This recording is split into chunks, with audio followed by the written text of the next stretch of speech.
The EU referendum was 2016. We have to move on. My name is Mike Cashman. Many of my thoughts on our current politics are expressed in satirical and parody form in It's My Party and I Lie If I Want To, which I co-authored with Augusta Lees. But let's take that statement. The EU referendum was 2016. We have to move on. Actually, I do believe that. It's often quoted to me. Now, I touched on this in my speech in Parliament Square for the National Rejoin March, but let's explore that a little bit further. There are plenty of people who had concerns about the 2016 referendum, the legality, the accuracy of the claims that were made in advance, the question of whether it was compulsory or advisory, whether it was mandatory for the government to follow, to leave the European Union as a result of that referendum. And much debate was had.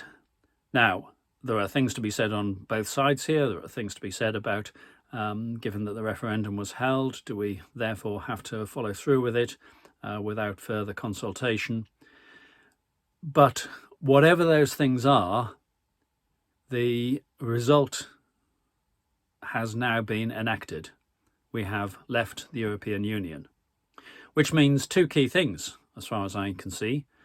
Number one, whatever we think about the referendum, whatever questions we might have, however we might challenge it, the act has been done.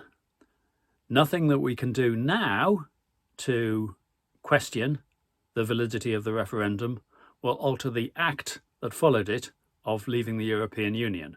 Even if we demonstrated, let's say, that every claim made by the Leave side was false, and I don't believe that to be the case, we can't, as a result of that, go back to Brussels and say, therefore, please return our membership to us.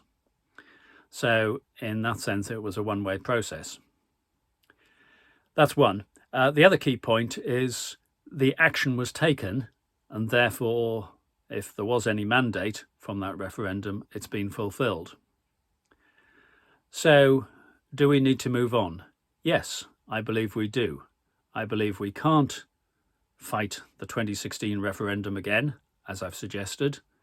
We have to be looking towards the next point of decision as far as this is concerned.